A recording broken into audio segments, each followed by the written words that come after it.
The next section of the business plan is the market and industry analysis section.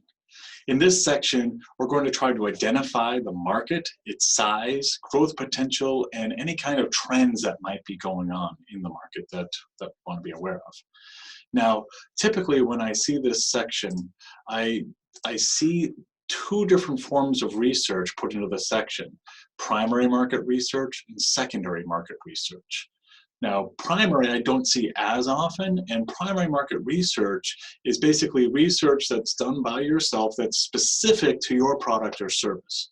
So that would be you making a survey and giving it out to people directly to ask them how your specific product and service is doing, or giving out samples, or letting people do test runs or trials and getting comments back and feedback from the direct market that you're going to be in, getting that feedback back, and it's directly related to your business.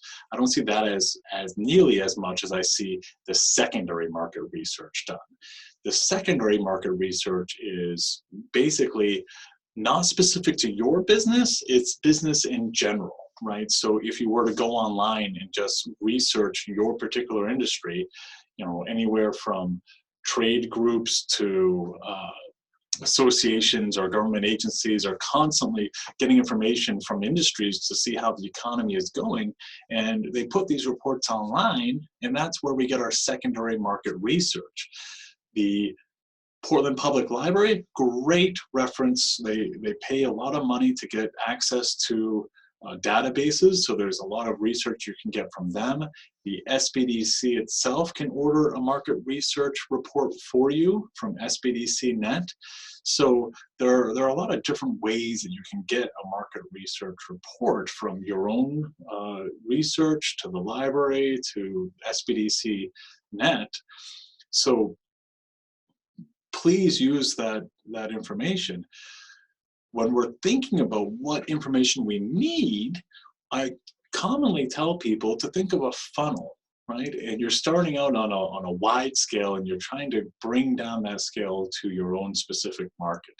So if we use bakeries for an example, so look at bakeries. What is bakeries in general in the US doing? Well, maybe bakeries are increasing by 5% per year.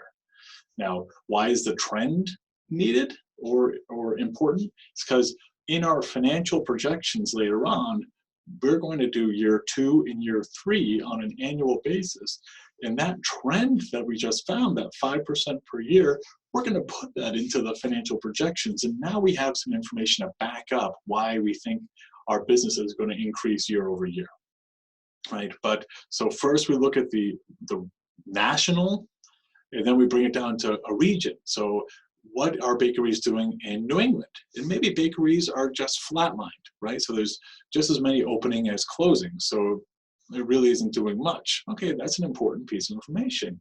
Now, if we narrow it down even further, well, what are bakeries doing in Maine? Well, maybe they're declining. Maybe there's more closing than there are opening. That's a very important piece of information, because that should be your first red flag that maybe I need to relook at this industry to really understand, am I going to be competitive enough in an industry where it's declining, it's condensing? Am I going to have a compelling argument enough to go against that trend of most of them closing?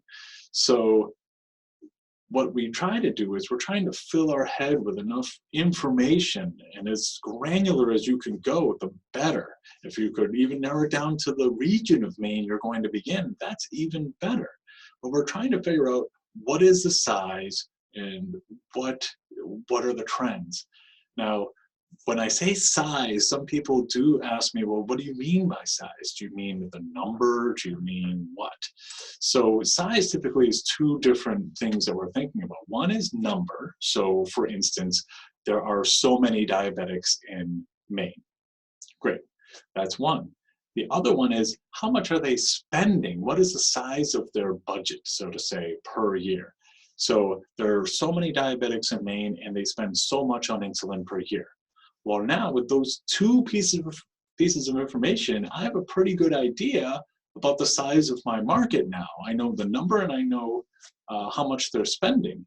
So that's great information to know, and that's what we need to do in the market and industry analysis section, is take just the industry in general and try to narrow down how much that is. And a little trick of the trade is the government has classified each industry using a classification code. The most common one is the NAICS code, N-A-I-C-S, North American Industry Classification Standard Code.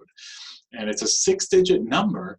And if you go into Google, let's say, and search your particular NAICS code, finding that secondary market information becomes much easier when you use that code than when you don't, right? It really narrows down the research into just that industry.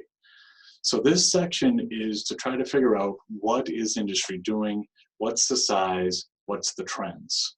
And then we can go on to our competitor analysis.